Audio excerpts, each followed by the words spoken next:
Okay, Tracy, we need to talk about the divorce money guide. So, first of all, well, I guess kind of several questions wrapped up into one. Um, I want to know what inspired you to make this product. And I'm guessing that as you answer that, you're also going to answer what problem does it solve and who do you hope to help? So, all of those things wrapped up into one for you. But so, what inspired this? What problem does it solve? And who are you hoping to help? So, as I talked about, I do forensic accounting work in divorces, typically for people who are higher earners, have a higher level of assets, have more risks in that regard. And so, in doing my work, I got frustrated because I was receiving phone calls and emails from average people who had suspicions about what was going on with the money in their marriages, who are now getting divorced. And I don't have the ability to help them for a number of reasons. Some of them can't afford the help. Some of them just don't have enough money on the line to justify the cost that it would be to have someone like me help them. So all sorts of reasons like that, why it's not a fit for me to do the case. And I got tired of telling people no. And I was able to point some people, to resources on the internet and some articles I've written, materials that you've got, things that would point them in the right direction to start doing their own digging into the dollars. But I was to a point where I was feeling like that wasn't enough. And I said, why couldn't I put together a resource for them that would walk them through step by step by step what they could do as a person who maybe has no expertise with numbers, no accounting background whatsoever, and help them find something in the numbers if there is something there, but at the very least also help them save money in their divorces. So if they were able to get all their account statements together on their own, get all the tax returns on their own, and save their attorney the time from doing that, they could save hundreds, maybe even thousands of dollars in their divorce. Yeah, I love it. First of all, what does the product include? Like, what is the divorce money guide? The Divorce Money Guide is an online handbook. There's 10 steps. Once you get into it, every step has an introductory video that says, here's what we're going to do in this step. Here's what's really important for you to remember. Then there are written materials for each step, kind of looks like a chapter of a book, narrative format that walks them through exactly what they need to do. And there's a video that goes along with it. So if you're not much of a reader, if that's overwhelming to you, you just watch the video instead, or you could do both. So in the video, I walk them through exactly what's in the written materials. Here's how you get your tax returns from the IRS, like literally step by step by step. And then there's worksheets that go along with the steps. So, here's a worksheet to help you keep track of which bank statements you've gotten and which ones you still need to get.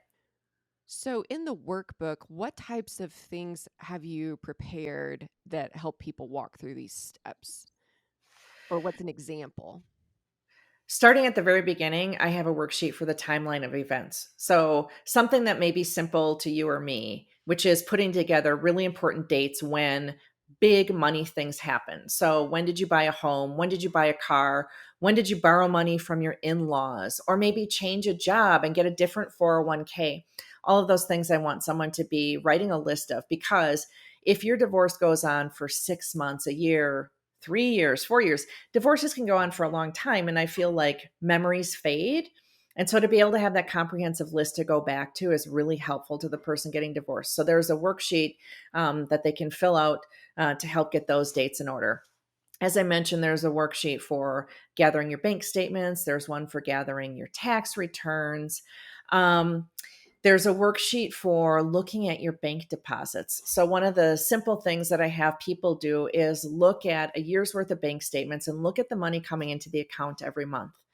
And is that correct? Are all the paychecks there? Was there other money that you know of? We sold a car and that money should have been deposited, things like that.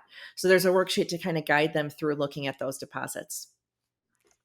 So, your comment about looking at the deposit analysis and looking at are all of those deposits that somebody expected there reminds me of a case that I worked several years ago that um, this lady came in and just had noticed a lot of irregularities and they didn't have money, but yet her husband's job should have afforded them an extremely lavish lifestyle because he was the only one in his field that did this and he was in the medical profession And so, and I may have talked about this on some episode, but we're now on episode 71. So maybe some of my stories are starting to repeat now.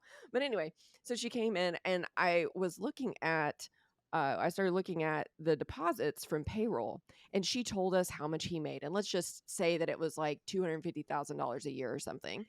He was only making payroll deposits for about 120 to 150.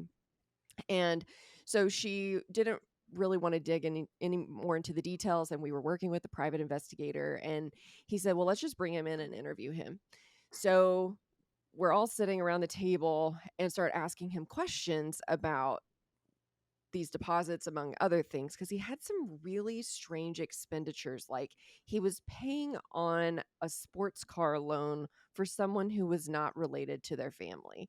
So it was extremely strange spending. But in her mind, she's thinking, like, if he's preparing for divorce or something, then why would he be spending all of this?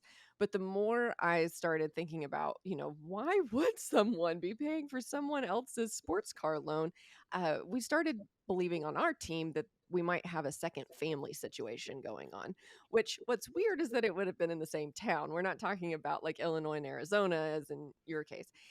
And, but I remember pulling her to the side, like, we took a break from the interview, and I pulled her to the side and I said, look, he's only depositing about half of his payroll into your account. We need to get those payroll stubs and statements, so that we can see where these other funds are going. And she said, well, if he makes 250, that's about this much per month. And then, I mean, taxes are a lot, so it's probably fine.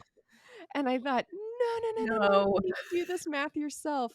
Anyway, I I bring that story up because it's still I'm so curious about it still, because after this interview, we were asked to not do anything else, and she just decided she was gonna live with what was going on. But with what you're talking about, being able to walk people through this themselves, like, she would have been able to have looked into this on her own to kinda satisfy her own curiosity, first of all.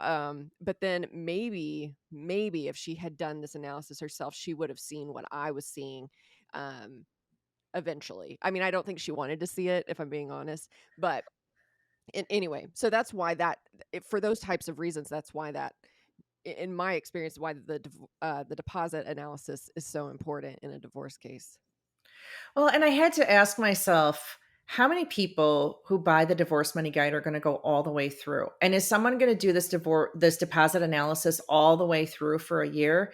I think probably not, but at least starting the exercise and giving things a once over, if there is something really big that's off, I think people at least be alerted to that, and then if they need additional help, they can find it, right?